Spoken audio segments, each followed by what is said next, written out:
Shalom Lifehouse Family, mari siapkan hati kita akan masuk ke dalam kebenaran firman Tuhan. Dan sebelumnya mari kita berdoa. Bapa dalam sorga, terima kasih untuk kasih setia Tuhan, untuk penyertaan Tuhan dalam hidup kami. Sebentar kami ingin mendengar apa yang menjadi ajaran, didikan, nasihat daripada Bapa sendiri. Terima kasih Tuhan. Roh Kudus, Engkau Guru kami yang agung, mengajarlah di tengah-tengah kami. Dalam nama Tuhan Yesus kami berdoa. Amin. Saudaraku, siapkan hati saudara, siapkan catatan saudara, siapkan Alkitab saudara, catat hal-hal yang penting. Saya percaya firman Tuhan akan memberkati saudara semua. Dan pada Live Cell kesempatan ini kita akan diberkati oleh seorang hamba Tuhan yang sudah tidak asing lagi, yang sudah sering memberkati kita semua. Saya undang Pastor Ibu Debbie Basir. Please welcome. Iya, haleluya, haleluya, shalom ya Bapak Ibu Saudara yang terkasih. Kita masih bisa berjumpa hari ini itu semua karena anugerah Tuhan dalam hidup kita. Saya percaya ya, karena kalau bukan karena penyertaan Tuhan maka kita tidak akan ada sampai hari ini. Iya, hari-hari ini masih kita bersyukur saudara. Kenapa ya? Kita melewati masa pandemi ini sudah hampir menginjak 1 tahun nanti bulan Maret. Tetapi kita melihat bahwa kalau kita masih ada sampai hari ini, itu berarti Tuhan masih memberikan kita kesempatan hidup. Bahkan bukan hanya itu saja, saya percaya Tuhan masih punya rencana atas hidup kita yang harus kita genapi, yang harus kita hidupi, bahkan yang harus kita jalankan. Karena bagi saya hidup itu adalah sebuah kesempatan. Hidup itu adalah bagi kita bukan hanya untuk mencapai apa yang kita inginkan, tetapi kita harus mencapai apa yang Tuhan inginkan. Nah, hari-hari ini saudara, ya di balik semua isu yang sedang kita dengar hari-hari ini soal mau kiamat, Tuhan mau datang dan apapun yang ada di luar sana, saya hanya mau bilang hari-hari ini adalah masa-masa kita sedang dimurnikan Tuhan. Bagian kita hanyalah mari kita berjaga-jaga, mari kita hidup di dalam perkenanan Tuhan, mari kita terus ada di dalam anugerah Tuhan dan rasa aman yang terpenting. Kenapa? Karena hari-hari ini saya melihat ada begitu banyak orang ketakutan. Karena masa pandemi ini terutama adalah takut mati. Saya pengen bersaksi di kesempatan ini saudara. Ya, bagaimana beberapa waktu yang lalu saya sekeluarga itu kita kena COVID ya.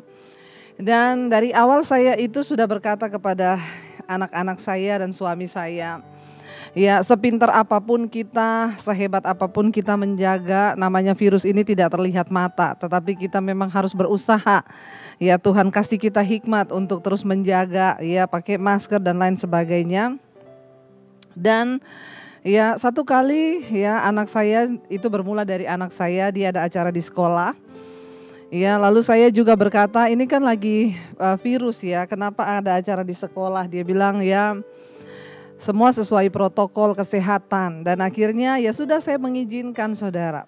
Karena kita juga tidak boleh terlalu dihinggapi rasa takut sehingga kita tidak bisa beraktivitas apapun saudara ya.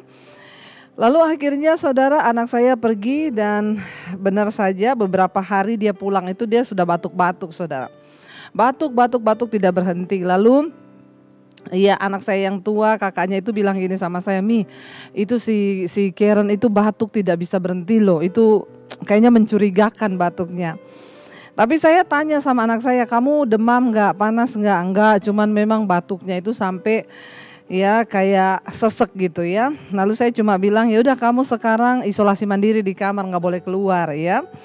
Dan dia gak keluar-keluar, tetapi beberapa hari setelah dia di dalam kamar itu sekitar 3 hari, ya dia panggil saya, dia bilang, Mam aku gak bisa nyium, ya terus tidak bisa merasakan apa-apa. Saya waktu itu sempat kaget juga saudara, tapi saya coba, saya kasih tisu, saya kasih minyak kayu putih. Dia hirup ya, dia bilang gak ada bau apa-apa. Wah gitu ya. Kita kalau cuman flu biasa, memang kadang kalau hidung tersumbat juga kita memang gak bisa cium. Tapi yang namanya minyak kayu putih itu kan kuat sekali ya. Tetap masih bisa cium, tapi itu anak saya benar-benar gak bisa mencium. Lalu saya cuma bilang kepada suami dan semua kita yang ada di rumah, ya sudah. Kalaupun Tuhan izinkan kita kena COVID ya kita percaya. Yang pertama jangan takut saya bilang. Semua anak-anak kita gak usah takut. Kenapa kita nggak perlu takut? Kalau belum waktunya mati nggak mati. Tapi kalau sudah waktunya, mungkin ada salah satu dari kita yang dipanggil Tuhan, Ya kita harus siap karena hidup ini memang hidup mati itu di tangan Tuhan. Dan akhirnya saya juga kena saudara, ya tiba-tiba badan saya demam dan saya mulai batuk-batuk. Ya mulut saya pahit semua, itu tulang-tulang rasanya rontok semua saudara. Ya bahkan kalau malam tuh saya batuk gak bisa berhenti, tapi batuk kering gitu ya, dan bener-bener sesek gak bisa napas. Ya kalau udah kayak begitu saya hirup minyak kayu putih, saya berdoa. Satu kali jam 2 malam saudara, berapa hari itu sudah saya lewati dengan badan yang meriang, sesek kalau malam ya. Jam 2 malam saya bangun batuk tidak bisa berhenti dan napas itu pendek karena rasanya kayak gak ada oksigen gitu ya. Saya malam itu terbangun, saya berdoa, Tuhan ya Engkau yang sanggup menyembuhkan. Kalau sudah waktunya saya dipanggil Tuhan, saya pun siap. Bagiku hidup adalah Kristus, mati adalah sebuah keuntungan. Malam itu tiba-tiba saya pengen batuk, rasanya pengen mual saudara. Lalu saya lari ke kamar mandi dan saya muntah di situ, keluar riak yang banyak sekali. Dan sejak malam itu saya sudah tidak batuk lagi dan saya percaya Tuhan menyembuhkan.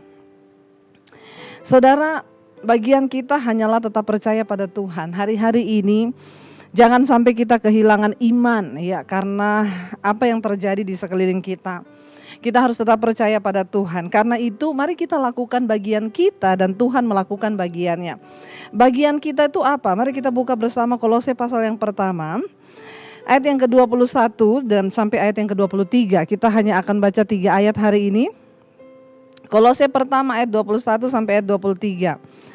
Firman Tuhan berkata begini ayat 21, juga kamu yang dahulu hidup jauh dari Allah dan yang memusuhinya dalam hati dan pikiran seperti yang nyata dari perbuatanmu yang jahat. Ayat 22, sekarang diperdamaikannya di dalam tubuh jasmani Kristus oleh kematiannya untuk menempatkan kamu kudus dan tak bercacat dan tak bercela dan tak bercacat di hadapannya. Ayat 23 di sana dikatakan, sebab itu kamu harus bertekun dalam iman, tetap teguh dan tidak bergoncang, dan jangan mau digeser dari pengharapan Injil yang telah kamu dengar, yang telah dikabarkan di seluruh alam di bawah langit, dan yang aku ini Paulus telah menjadi pelayannya. Kalau saya bisa ganti di sini, dan yang aku ini Debbie Basjir telah menjadi pelayan Kristus ya.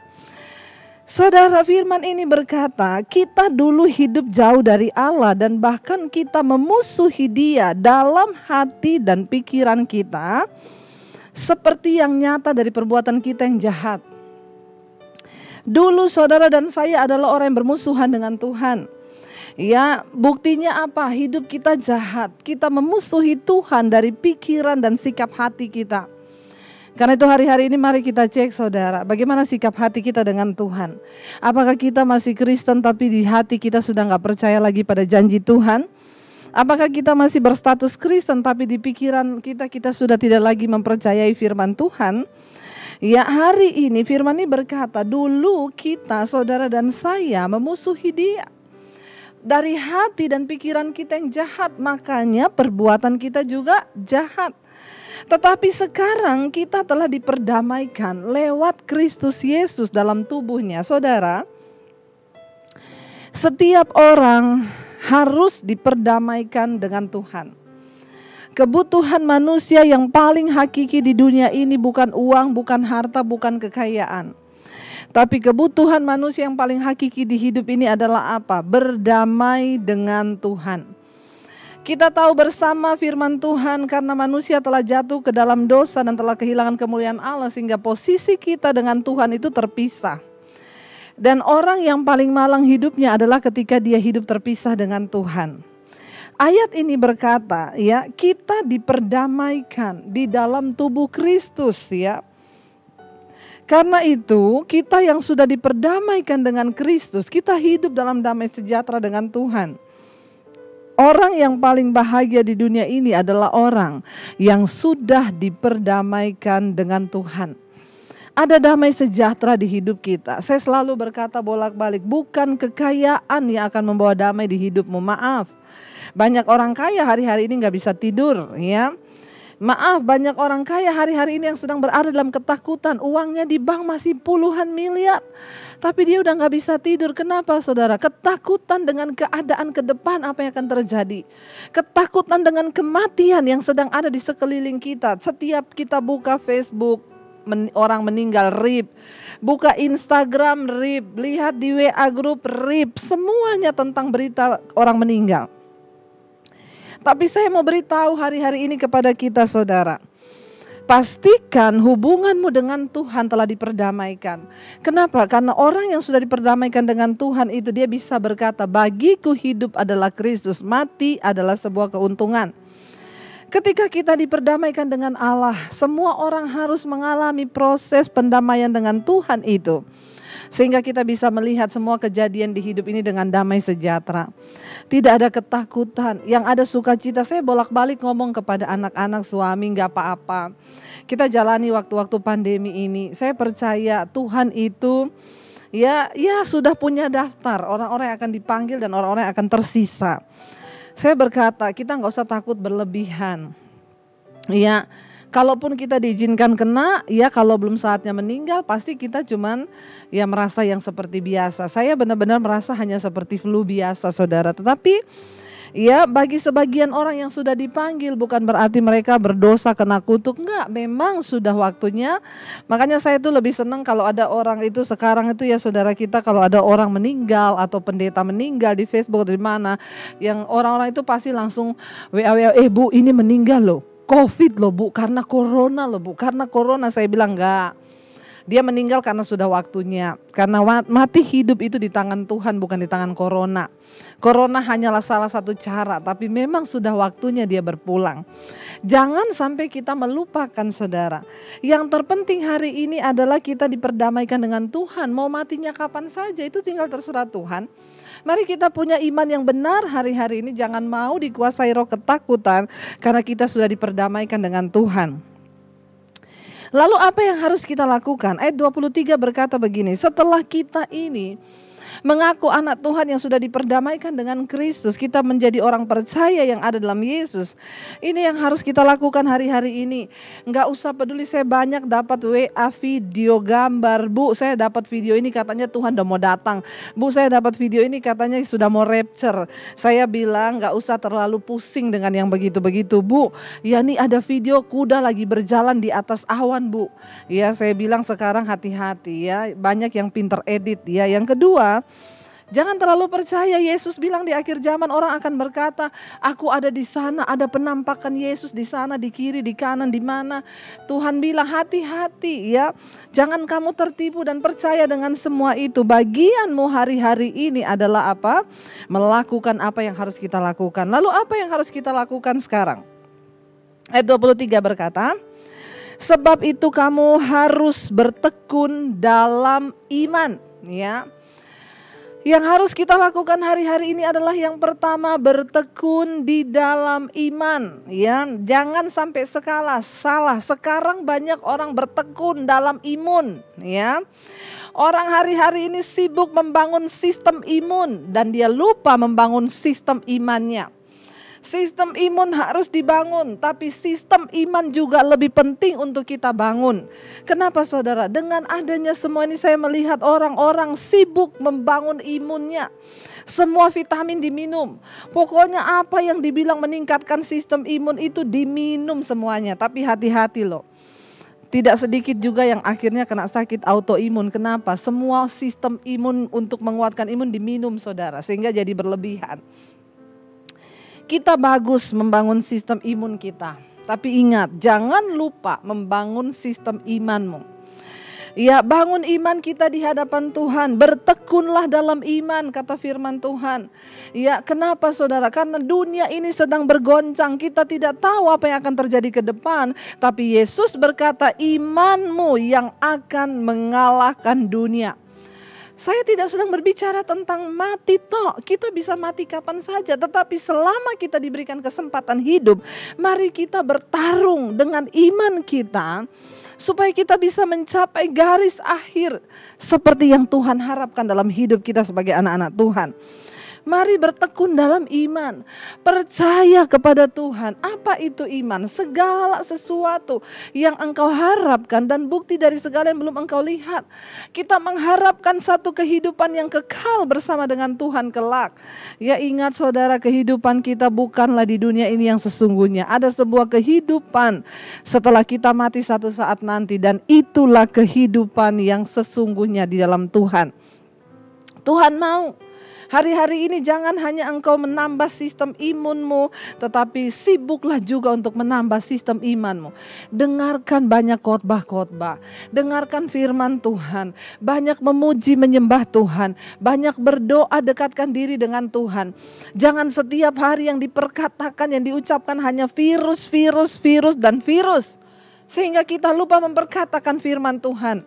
Ya, bahkan saya mendapat cerita dari seorang teman saya, dia punya anak umur 10 tahun, setiap malam jam 2 malam itu bangun menangis ketakutan, saudara. Waktu ditanya takut apa? Takut mati. Saudara bisa bayangkan anak 10 tahun sudah takut akan kematian, ketakutan begitu luar biasa. Mungkin karena setiap hari yang diomongin di rumah sama mama papanya cuman virus, dan virus. Bangun pagi kita buka TV, lihat pemakaman, lihat ambulans, lihat perawat, suster, dokter yang pakai baju ya antivirus, yang kita lihat batu nisan, gali kubur. Saudara, hidupmu, imanmu mati. Setiap pagi kita bangun buka grup WA yang kita baca, hati-hati loh sekarang Tangerang sudah 85%. Hati-hati Jakarta zona merah, hati-hati. Setiap hari pikiran kita, mata kita, telinga kita hanya diisi dengan hal-hal tentang kematian, dan bukan cuma itu. Mulut kita pun ikut mengucapkan ketakutan, lalu akhirnya di grup pembahasannya jadi virus. Setiap bangun pagi ngeri ya, serem ya. Saudara, kita lupa. Ayo kita bertekun dalam iman. Apapun keadaan di sekelilingmu, perkatakan firman Tuhan. Jangan pernah lupa mengucapkan firman. Ketika kami satu rumah itu kena corona, saya bilang nyanyi memuji Tuhan. Ya, ayo kita perkatakan firman ya. Bagi Kristus itu tidak ada perkara yang mustahil. Ucapkan yang positif, nggak usah ketakutan. Kami biasa, kami ketawa-ketawa, makan bersama ya. Kita isolasi mandiri, tidak kemana-mana semua ya. Ayo kita bertekun dalam iman. Ya, jangan biarkan imanmu mati, saudara, hanya karena keadaan di sekelilingmu yang begitu kelam. Tetap teguh, kata ayatnya. Yang kedua, apa yang harus kita lakukan? Tetap teguh dan tidak bergoncang. Dunia sedang digoncang, tetapi orang yang benar, yang hidup oleh iman percayanya tidak tergoncang, ya. Tetap teguh berpegang pada firman, mau keadaannya seperti apa, aku tetap teguh percaya bahwa firman Tuhan itu ya dan amin. Tidak ada satupun yang bisa menggoyahkan iman percaya kita. Jangan tergoncang, saudara, sekalipun dunia sedang digoncang, ekonomi sedang bergoncang, semua aspek sedang digoncang hari-hari ini. Ya, bahkan ada perusahaan yang sudah berumur ratusan tahun terpaksa tutup. Kenapa? Karena krisis yang terjadi karena pandemi ini. Tetapi kita orang percaya firman Tuhan berkata semua akan digoncang. Supaya apa? Tertinggal satu umat yang tidak tergoncangkan. Hari-hari ini kita sedang memasuki seleksi, ya, pemurnian iman, ya, biar kita keluar sebagai pemenang. Yang berikutnya, yang ketiga, jangan mau digeser. Kalau firman ini berkata jangan mau digeser dari pengharapan Injil, berarti artinya apa, saudara? Ada satu kuasa yang sedang berusaha untuk menggeser pengharapan kita. Hati-hati, hari-hari ini ada sebuah kuasa yang mencoba untuk menggeser pengharapan saudara dan saya. Ada satu kekuatan yang sedang mencoba menggeser iman saudara dan saya. Entah itu karena pergumulan hidup, entah itu karena keuangan, entah itu karena benturan dalam rumah tangga, entah itu karena kesehatan yang sedang digoncang. Tetapi ada sesuatu yang sedang berusaha hari-hari ini untuk menggeser iman kita kepada Tuhan. Tapi Alkitab berkata, kita harus bertahan. Artinya digeser itu apa saudara? Saya berdiri teguh ini ya. Tadi kan Alkitab bilang berdiri teguh nih ya. Orang kalau mau digeser itu kan berarti ada yang dorong saya dari samping sini ya. Berusaha untuk menggeser, tapi kalau saya tetap berdiri teguh, saya nggak mau tergeser. Entah itu karena persoalan hidup, entah itu karena sakit penyakit, kesulitan ekonomi, saya tidak mau tergeser. Saya tetap teguh di dalam pengharapan akan Injil Kristus, yaitu berita kabar baik. Jangan mau digeser saudara. Iblis sedang berusaha untuk menggeser anak-anak Tuhan. Persoalan datang untuk menggeser iman kita. Tapi Tuhan sedang mencari umat yang tidak tergoncangkan. Mari kita mau tetap berharap dan percaya pada Tuhan. Mari kita mau tetap memperkatakan firman Tuhan hari-hari ini. Banyak-banyaklah memperkatakan firman. Ya, jangan memperkatakan sesuatu yang bukan firman yang hanya membuat imanmu semakin down. Tapi perkatakan firman Tuhan saudara. Mari kita mau terus berkata Tuhan apapun keadaannya. Beberapa waktu lalu seorang ibu menelpon kepada saya, Bu, ya saya rasanya sudah mau putus asa. Rasanya saya mau mengakhiri hidup saya, Bu. Kenapa? Saya biasanya dengan suami dan anak-anak kami hidup dengan gaji puluhan juta setiap bulan. Kami menikmati segala fasilitas, punya mobil, punya rumah. Tiba-tiba suami saya di PHK karena pandemi ini tanpa ada pemberitahuan dan tidak menerima pesangon. Ya, saya benar-benar terkejut. Kenapa, Bu? Karena kami nggak punya persiapan, tidak ada uang di tangan. Ya, saya punya aset dulu, kalau ada uang saya beliin aset, saya beliin ruko, saya beliin apa. Jadi nggak ada uang cash di tangan. Ya, rasanya saya mau mati, saya mau bunuh diri. Saya cuma berkata, Bu, jangan engkau mau digeser dari pengharapanmu kepada Tuhan. Pakailah waktu-waktu ini sebagai sebuah kesempatan engkau dimurnikan imanmu. Mungkin selama ini engkau terima gaji puluhan juta, engkau sudah lupa bersyukur. Mungkin selama ini engkau sudah menikmati semua fasilitas di hidupmu dan engkau mulai jauh dari Tuhan. Percayalah, firman Tuhan berkata Tuhan itu menghajar dan ia menyesah orang yang dikasihinya dan dianggapnya sebagai anak. Hari ini ibu hadapi hidup. Ya, dia bilang saya nggak sanggup, Bu. Loh, ibu masih punya rumah. Ibu masih punya mobil, ibu masih punya anak, ibu masih punya ya segala, tapi saya nggak punya uang. Ya, Bu, selama Tuhan masih kasih kita kesehatan, selalu ada jalan. Berharaplah kepada Tuhan, sebab bagi Tuhan tidak ada perkara yang mustahil. Orang yang lebih menderita dari ibu hari ini lebih banyak. Mereka nggak punya rumah, udah nggak punya apa-apa.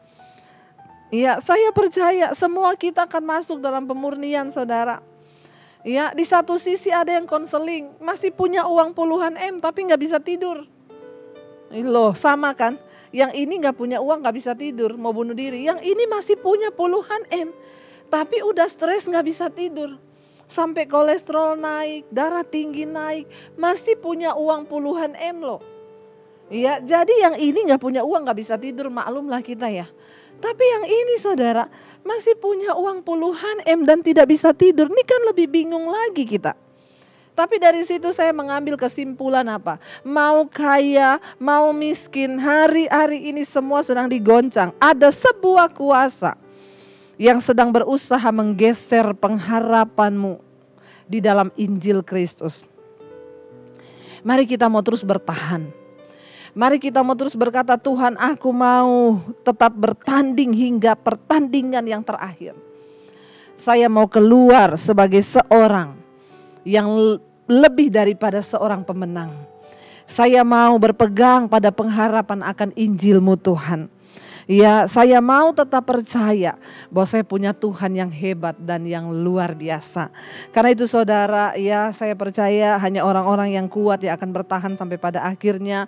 Ini jadikan ini kesempatan sebagai masa di mana Tuhan mau memurnikan iman kita. Ya, dan ini belum ada apa-apanya. Karena kita berkata di akhir zaman akan datang masa yang sukar. Ya, ini baru permulaan penderitaan kata firman Tuhan. Karena itu mari kita terus berpegang pada iman, berpegang pada pengharapan kepada Injil. Kita sudah banyak mendengar janji Tuhan lewat kebenaran firman Tuhan. Ini waktunya iman kita diteguhkan di dalam firman. Jangan hanya menjadi pendengar firman, tapi mari kita menjadi pelaku yang benar-benar mempercayai Tuhan. Mari kita satukan hati, kita berdoa. Terima kasih Bapa untuk setiap kebenaran yang sudah Engkau sampaikan bagi setiap kami. Hamba berdoa bagi setiap anak-anak-Mu, umat-Mu Tuhan, yang terus setia untuk mendengarkan firman-Mu. Tuhan, apapun masalah persoalan yang sedang mereka hadapi, mungkin ada yang sedang bergumul dalam rumah tangga, bergumul dalam pekerjaan, bergumul dalam kesehatan. Bapa, tidak ada perkara yang mustahil bagi Engkau. Kami akan terus melihat Tuhan membuka jalan yang selama ini bahkan tidak kami pikirkan. Akan ada perbedaan antara orang yang sungguh-sungguh mencari Tuhan dengan yang tidak sungguh-sungguh. Kami percaya masa-masa pemurnian ini Tuhan izinkan. Kami akan keluar sebagai pemenang ketika kami tetap menaruh harapan kami kepada Injil. Dan kami tidak mau digeser dari pengharapan iman kami kepada Tuhan. Berkati anak-anak-Mu Tuhan, biar mereka tetap teguh di dalam Engkau. Di dalam rumah tangga keluarga semakin erat dikuatkan, bersatu suami istri dan anak-anak saling bergandengan tangan. Hamba berdoa lepaskan berkat Tuhan bagi setiap mereka yang membutuhkan pertolongan, jawaban. Tuhan, tidak ada perkara yang mustahil. Terima kasih buat malam hari ini. Kami mengucap syukur buat setiap anugerah Tuhan. Mari kita buka hati dan tangan kita untuk menerima berkat. Diberkatilah Engkau dalam kehidupanmu, diberkati rumah tanggamu, diberkati pekerjaanmu, diberkati apapun yang Kau lakukan dengan tanganmu. Tuhan akan buat itu berhasil dan hidupmu akan menjadi tanda bagi kemuliaannya. Terimalah kiranya berkat dari Allah Bapa, cinta kasih Tuhan Yesus Kristus, penyertaan Allah Roh Kudus menyertai hidupmu mulai dari hari ini bahkan sampai kali yang kedua. Tuhan Yesus datang menjemput kita semua, namamu tercatat di dalam kitab kehidupan. Dalam nama Tuhan Yesus yang percaya diberkati, katakan bersama, amin. Tuhan memberkati. Shalom.